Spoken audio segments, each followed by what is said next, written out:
Hi friends, today I want to read with you Stone Soup.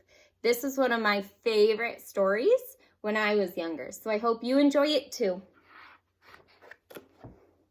Stone Soup by Anne McGovern.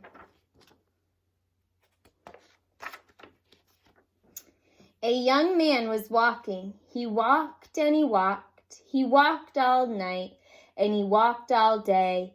He was tired and he was hungry.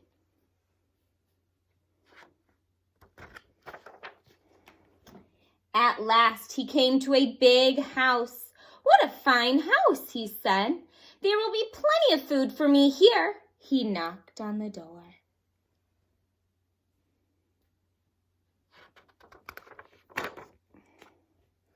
A little old lady opened it. "Good lady," said the young man, "I am very hungry. Can you give me something to eat?" "I have nothing to give you," said the little old lady. "I have nothing in the house. I have nothing in the garden." And she began to close her door. "Stop," said the young man. "If you will not give me something to eat, will you give me a stone?"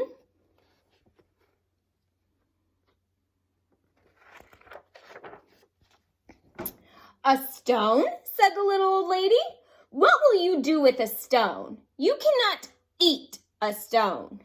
"Ah," said the young man, "I can make soup from a stone."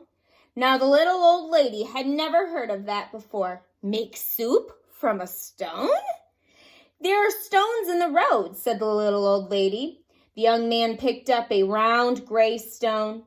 "This stone will make wonderful soup," he said. "Now get me a pot." I've never had stone soup. Have you? Ugh. The little old lady got a pot. "Fill the pot with water and put it on the fire," the young man said. The little old lady did as she was told, and soon the water was bubbling in the pot.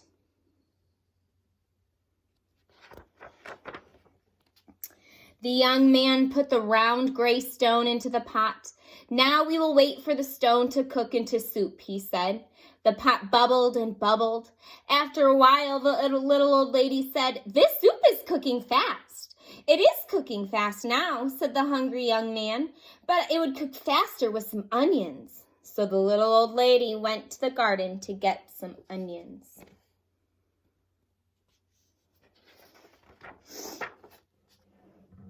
Into the pot went the yellow onions with the round gray stone.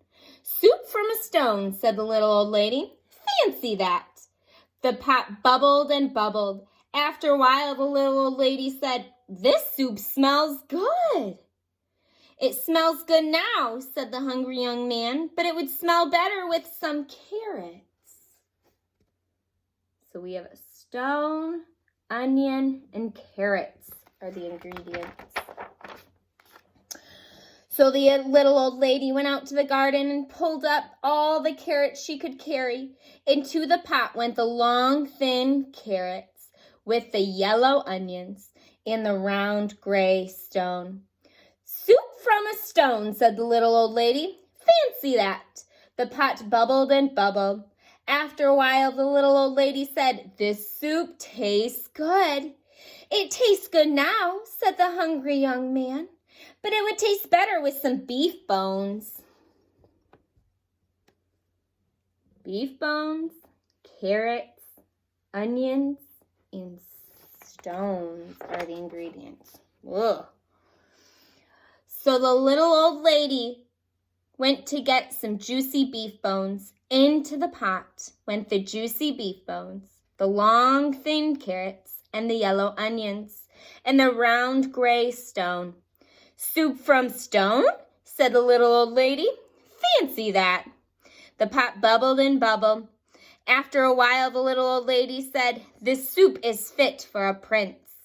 "It is fit for a prince now," said the hungry young man, "but it would be fit for a king with a bit of pepper and a handful of salt."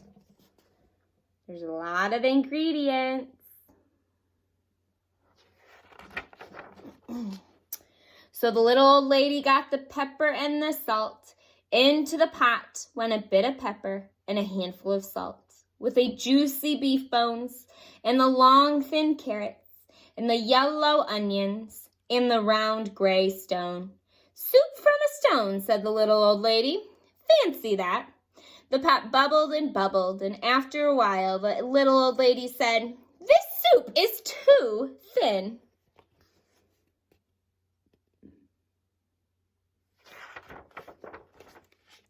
"It is too thin now," said the hungry young man, "but it would be nice and thick with some butter and barley."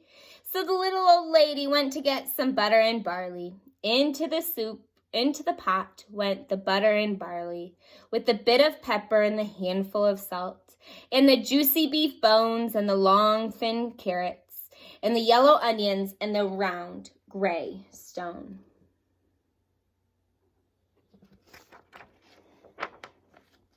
"Soup from stone," said the fancy old lady. Fancy that. The pot bubbled, and after a while the little old lady, she tasted the soup again. "That is good soup," she said. "Yes," said the hungry young man.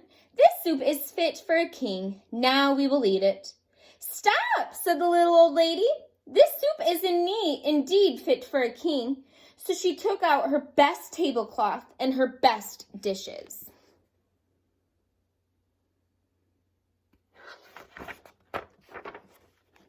Then the little old lady and the hungry young man ate all the soup made with the butter and barley, and the bit of pepper, and a handful of salt, and the juicy beef bones, and the long thin carrots, and the yellow onions, and the round gray stone.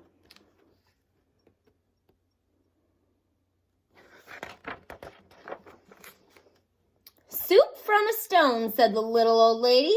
Fancy that. "Now I must be on my way," said the young man. He took the stone out of the pot and put it into his pocket. "Why are you taking the stone?" said the little old lady. "Well," said the young man, "the stone is not cooked enough. I will have to cook it some more tomorrow." And the young man said goodbye.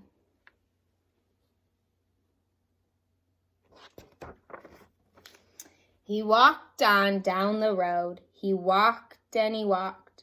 "What a fine supper I will have tomorrow," he said to himself. Soup from a stone. Fancy that.